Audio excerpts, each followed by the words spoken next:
சேட்ரீம்ஸ் உறவுகள் அனைவருக்கும் வணக்கம். இன்னைக்கு நம்ம சேனலில் பார்க்க போகிறது கோபிகை எழுதிய புழுதி கூர்னவளின் பாகம் 8. புழுதி தொடர்கிறது. அத்தியாயம் 19. மனதால் எண்ணக்கூடிய எதுவும் சாத்தியமானது. David Hume. நேரம் அதிகாலை பொழுதை நெருங்கிக் கொண்டிருந்தது.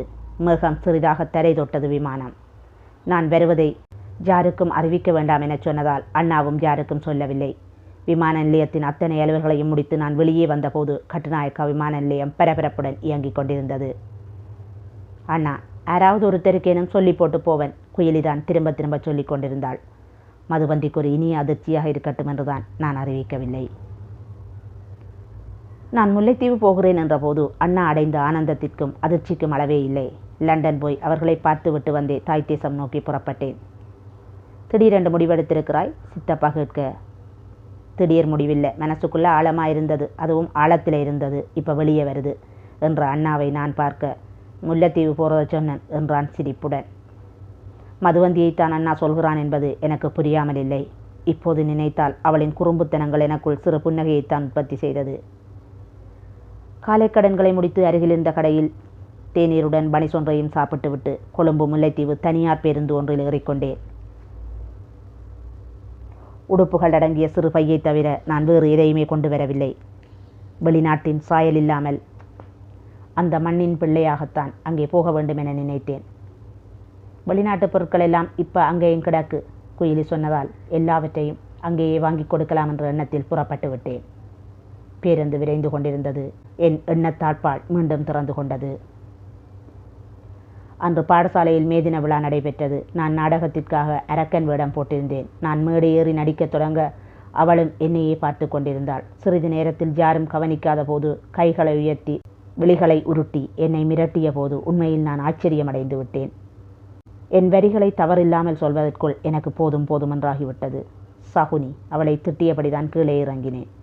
அப்போதெல்லாம் பெண் பிள்ளைகளின் பின்னால் சைக்கிளில் போவதுதான் காதலின் அத்திவாரம். மதுவந்தியை எச்சரிக்க வேண்டும் என்பதற்காக நான் அவளின் பின்னால் போக அதுவே அவளை காதலிப்பதாக மற்ற நண்பர்களை நினைக்க வைத்து விட்டது. வேறு வினையே வேண்டாம் என நினைத்து பாதி வழியிலேயே திரும்பிவிட்டேன். சில வருடங்களின் பின்னர் என் உதடுகளில் புன்னகை அரம்பியது.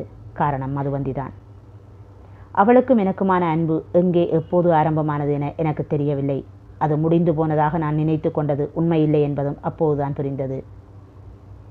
அவளுக்கும் எனக்குமான ஒரு மறக்க முடியாத மனஸ்தாபம் இருக்கிறது. அன்று நான் சொன்னதை அவளால் மறந்திருக்கவே முடியாது. நாங்கள் படித்த தனியார் கல்வி நிலையத்தில் பரிசளிப்பு விழா நடந்து கொண்டிருந்தது. நிகழ்வுகள் நடந்து கொண்டிருக்க இடையில் கொப்பியொன்றை எடுப்பதற்காக வகுப்பிற்கு வந்தபோது மதுவந்தியும் அவளது தோழிகளும் வகுப்பில் நிற்பதை கண்டுவிட்டு நான் என் பாட்டில் போய்விட்டேன்.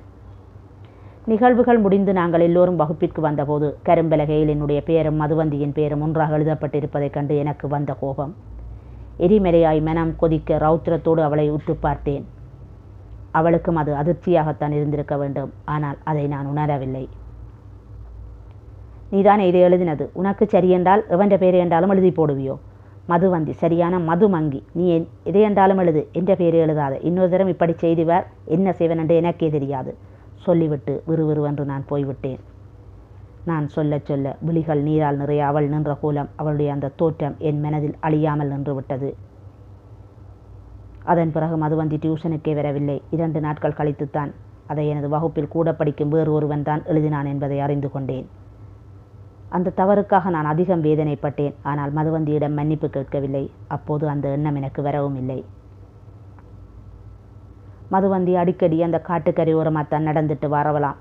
அண்ணா அன்று கடைசியாக சொன்ன அந்த வார்த்தைகளைத்தான் நான் உயிர் படைந்தேன் என்பதை யாரிடம் எப்படி சொல்ல? என்னோடு சேர்த்து என் கனவுகளையும் நேசித்திருக்கிறாள் என் மதுவந்தி. அத்தியாயம் 20.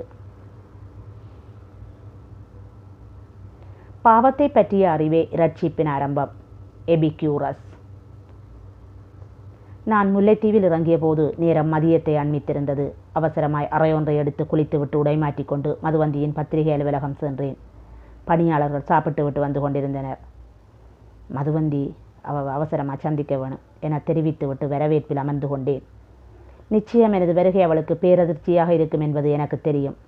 ஆனாலும் மனம் இதுதான் சரி என்றது.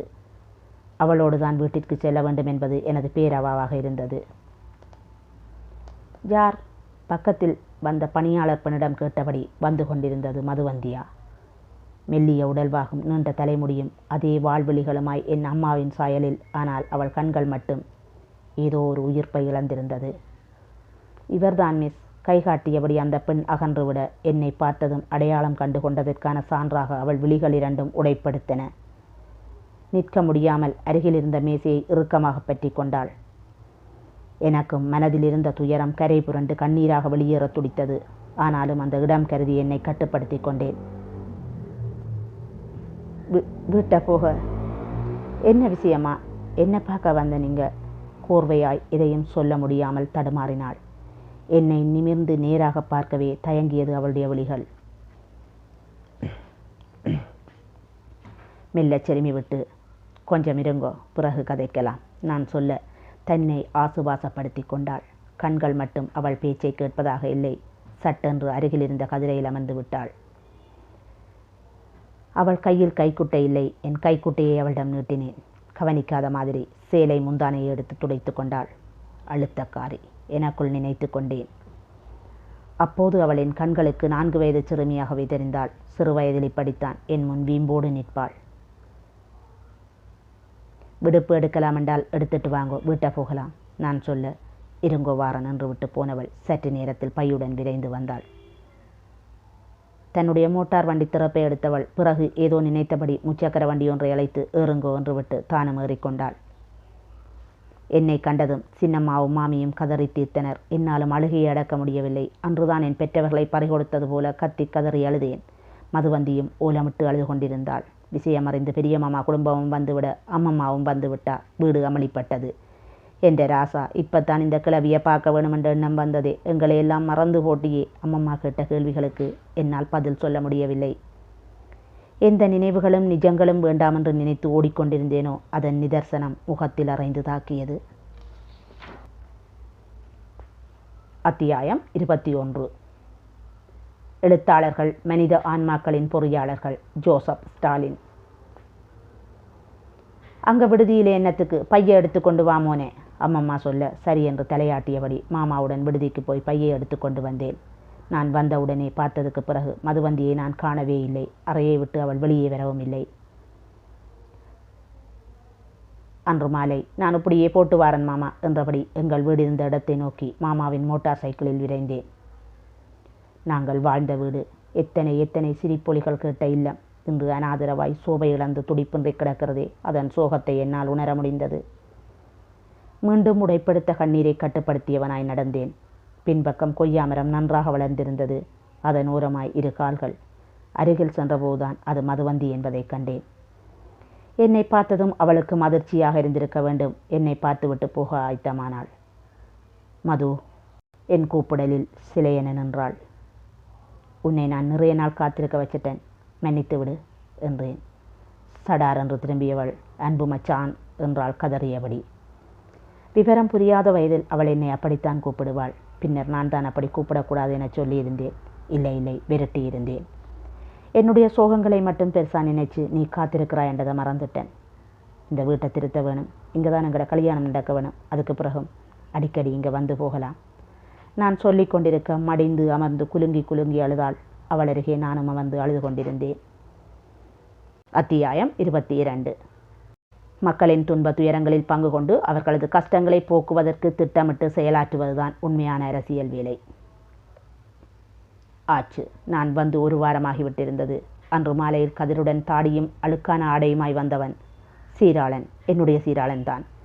ஏண்டா, ஏன் இப்படி இருக்கிறாய்? என்னை கண்டதும் கதறி அழுதவன். மச்சான், வாழவே பிடிக்கலேடா. தடுப்பால வந்ததும் வேலைகளும் இல்லை. சரியான கஷ்டமடா. அப்பாவும் செல்லடியில் போய் சேர்ந்துட்டார். கூட வேலை செய்தவங்கள் போட்டு எல்லாம் எடுத்துட்டாங்க. எல்லாம் முடிஞ்சு போச்சடா. எங்கட கோமகனும் வானகனும் என்று விட்டு வானத்தை காட்டினான். நான் பெருமூச்சுடன் தலையை ஆட்டினேன்.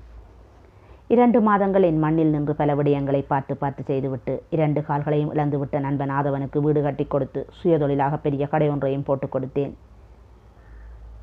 என் மனைவி என்னை நேர்காணல் எடுத்து பத்திரிகையில் பிரசுரித்தாள். நான் எவ்வளவோ மறுத்த போது அவள் சொன்ன காரணம், இது பலருக்கு ஊக்குவிப்பாக இருக்கும். புலம்பெயர் இளைஞர்கள் இங்கு வந்து இவ்வாறான சமூக சேவைகளை செய்யட்டும். எங்கள் மக்களுக்கு தொழில்சார் முயற்சிகளை ஏற்படுத்தி கொடுக்கட்டும். தேவையற்ற சிந்தனைகளும் போதை பெண்பித்து என்று அலைகிறதையும் விட்டுட்டு தங்களோட வாழ்வாதாரம், வாழ்க்கை முறை இவற்றில் எங்களோட இளையவர்கள் கவனம் கொள்ளட்டும். தளங்கள் இருந்தால் சாதனைகள் அதிகம் பிறக்கும் என்றாள். பத்திரிகைகள் எனது சேவையை, எனது வாழ்க்கையை, எனக்குள் தேங்கி கிடந்த எனது இலக்கிய தாகத்தை என எல்லாவற்றையும் பிரசுரித்தன. என் மனக்காயங்களை எல்லாம் நான் புனை பெயரொன்றில் புத்தகங்களாகத்தான் வெளியிட்டுக் கொண்டிருந்தேன் என்ற உண்மை அப்போதுதான் மதுவந்திக்கும் தெரிந்தது. இந்த இடைப்பட்ட காலத்தில் சுமார் 9 புத்தகங்களை வெளியிட்டிருந்தேன். அதை என் குடும்பத்திடமே நான் சொல்லவில்லை. பிரம்மஞானி என்ற பெயரில் நான் தான் எழுதுகிறேன் என அறிந்தபோது மதுவந்தி அடைந்த ஆச்சரியம், என்னை பார்த்த பார்வை. கணினி பொறியியலாளனான என்னை இலக்கிய சிற்பியாய் அவளால் எண்ணி பார்த்திருக்க முடிந்திருக்காது. தவிர அவளும் எழுத்துக்களை சுவாசிப்பவளாயிற்றே, அதுவும் பிரம்மஞானியின் தீவிர வாசகியாம். நாங்கள் 4 பேருமாக ஒரு நாள் காட்டிற்கும் போனோம். ஆனால் அந்த காடு இப்போது கைமாறி இருந்தது. அதன் மீது எங்களுக்கு அதிகாரமற்றிருந்தது. சீராளன் என் கைகளை இறுகப் பற்றி கொண்டான். அதில் உருகித் தவித்த வலியை என்னால் உணர முடிந்தது. 4 பேரும் ஒன்றாகவே புறப்பட்டோம். சீராளனையும் கூடவே கூட்டிக் கொண்டு இதோ புறப்பட்டு விட்டோம். அந்நிய தேசத்தில் பனி சார்ந்த அந்த 6ஆம் நிலத்தில் உழைப்பதற்காக.